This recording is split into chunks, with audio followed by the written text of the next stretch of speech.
웃으면서 기도하세요. 매달려 보세요. 고쳐집니다.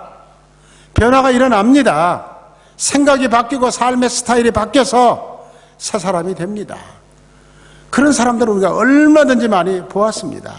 여러분, 우리가 당하는 고난은 십자가를 붙들고 있으면서 나에게도 어려운 일이 있을 수 있어요.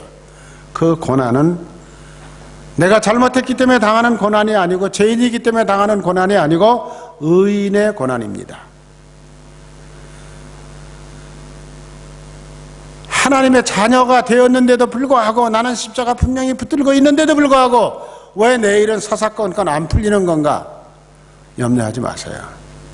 그 고난을 통해서 하나님은 여러분들을 업그레이드 시켜드립니다. 믿으십시오. 됩니다. 확실한 신앙을 가지시고 살아가셔야 됩니다. 그 다음에 이제 십자가 사건 뭐 설명하려고 그러면 끝이 없고, 그 다음에 우리가 생각해야 될 것은 뭐냐 그러면은, 부활입니다. 이것은 예수님께서 묻혔던 그 무덤의 문을 지금 새로 이렇게 대문처럼 만들어 달아가지고 그 무덤 문 앞에 그 까만 글씨로 잘 안 보여요. 그 대문은 지금 환하게 보이는데 그 위에 영어로 써 있어요.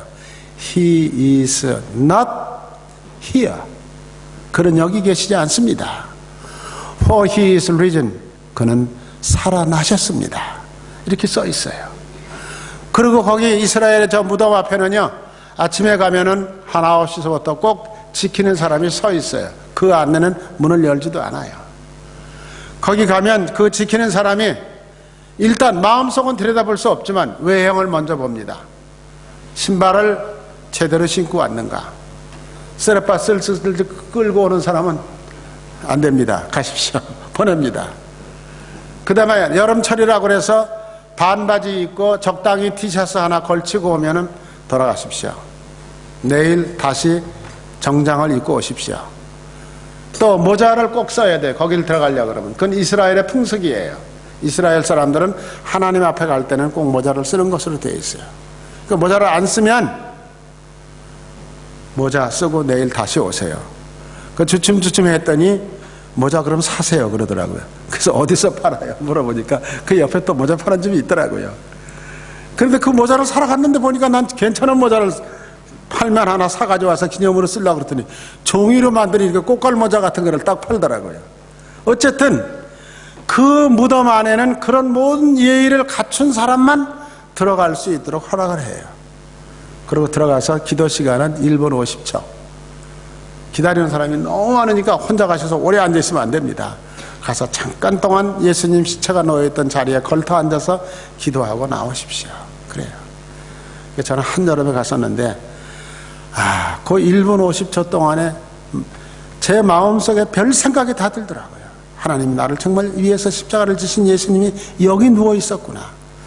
그 예수님의 십자가 사건 때문에 내가 오늘날 아무짝에도 쓸모없이 태어난 촌놈이었는데 공부도 제대로 못했는데 가문도 별로 자랑할 거 아무것도 없는데 하나님이 나를 이렇게 높여주셨구나.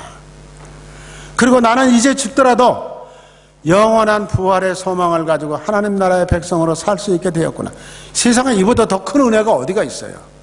그 짧은 시간에 그런 것들을 깨닫게 되는 겁니다. 자, 예수님이 이렇게 부활하셔가지고 제자들이 앞에 저기 지금 무덤을 지키는 사람들이 다 나둥그러지고 있는데 예수님이 부활하시면서 탁 나오시는 거예요.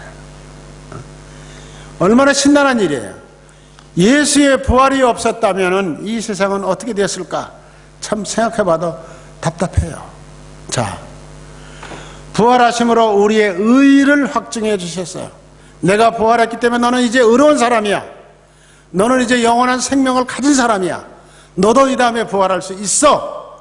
주님은 선언해 주시는 것입니다. 예수님께서 부활하셨기 때문에 우리들의 삶의 의미가 완전히 바뀌어지는 거예요. 이걸 여러분 기억하셔야 돼요. 하나님의 사랑은 대상을 찾아다니는 사랑이 아니에요.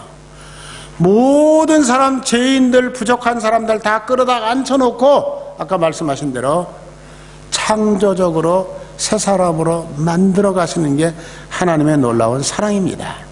여러분 그 사랑을 기억하시고 하나님은 사랑할 만한 가치가 있기 때문에 요거 교육시키면은 괜찮이 될 것 같아서 요거 불러다가 신앙을 넣어주면은 사 사람이 될 것 같아서 아니에요. 그런 조건 하나도 없습니다.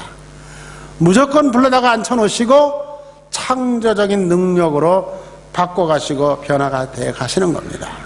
이 말씀을 꼭 붙들고 믿으시기를 바라고, 이제 마지막으로 우리가 아까 설교 제목이었던 하나님은 우리가 아직 연약할 때, 연약하다는 말은 어린아이 같다 그 말입니다. 어린아이 같다.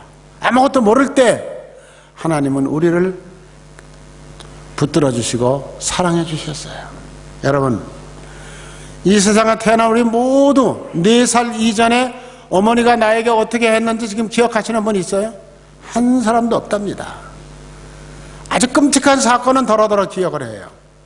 저도 어렸을 때 기억이 잘 안 나는데 일본 순사가 큰 칼을 차고 와서 동네 사람들을 다 모아놓고 칼을 탁 빼들고 소리를 지르는 게 얼마나 무서웠던지 그게 지금도 얼굴에 생생하게 떠올라.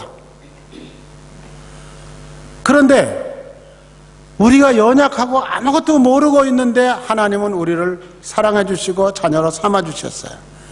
그 아무것도 모를 때 사랑해 주신 게 제일 큰 사랑이야. 여러분들 4살 이전에 아무것도 모르죠?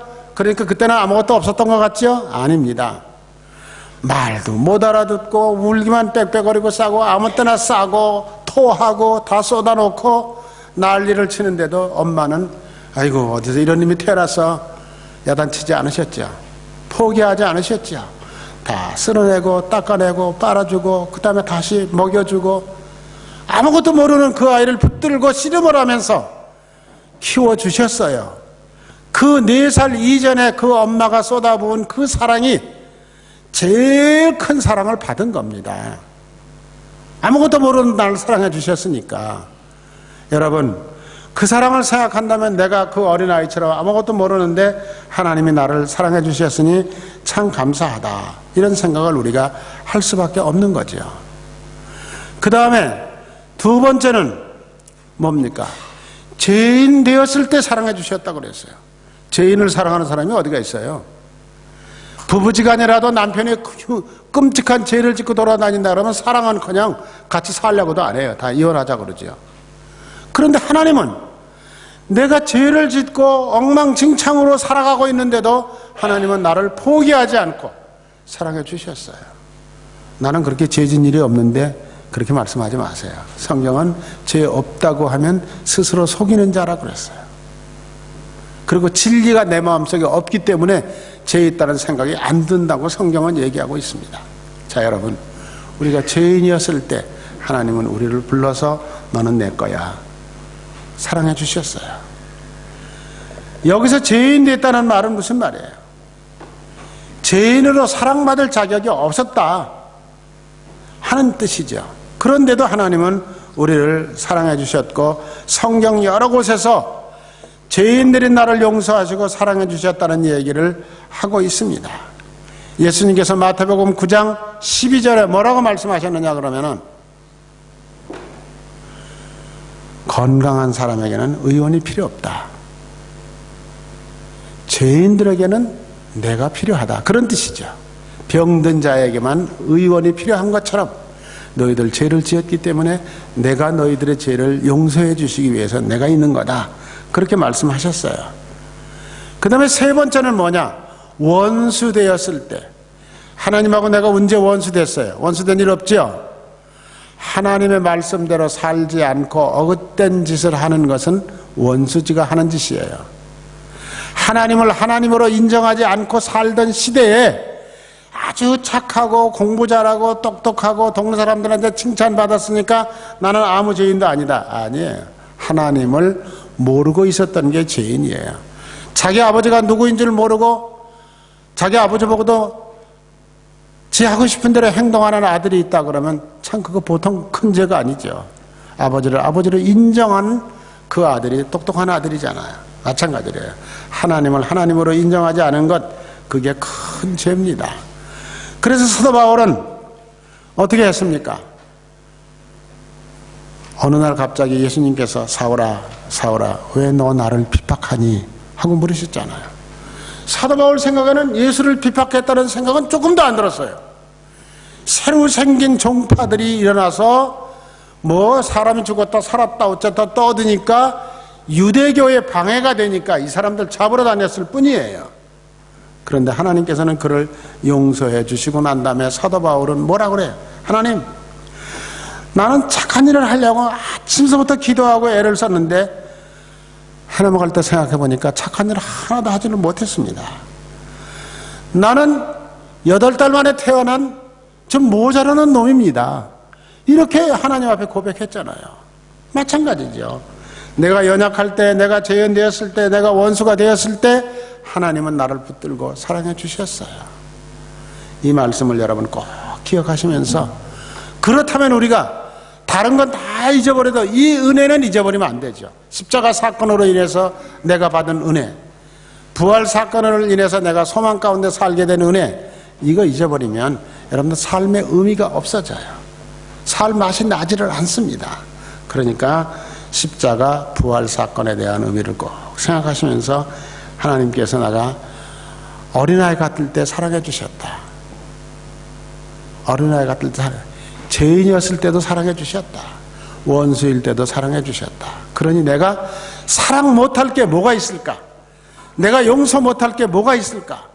아까 우리 예배 시작하기 전에 찬양 참 너무너무 가사가 은혜스러웠어요. 나는 손 내밀지 않고 나는 용서하지 않으면서 왜 맨날 다른 사람 비방하고 욕하고 먼저 와서 무릎 꿇기를 기다리고 있는 것일까? 이게 우리들의 지금 나는 다 똑똑하고 잘못한 거 없고 그 사람만 잘못한 것 같지만은 하나님이 보실 때는 도끼는 개끼니에요. 거기가 거기에요. 그러니까 우리가 이 말씀 붙들고 기도하시는 여러분들 되시기를 바랍니다. 한번 기도하시겠습니다. 하나님 감사합니다. 하나님께서는 십자가 사건을 통해서 예수 그리스도의 부활 사건을 통해서 우리의 믿음을 분명하게 세워주시니 감사합니다. 우리가 이 믿음 붙들고 하나님 부르시는 날까지 용기 있게 행복하게 감사하면서 살아가게 도와주시옵소서. 예수님의 이름으로 기도하옵나이다. 아멘.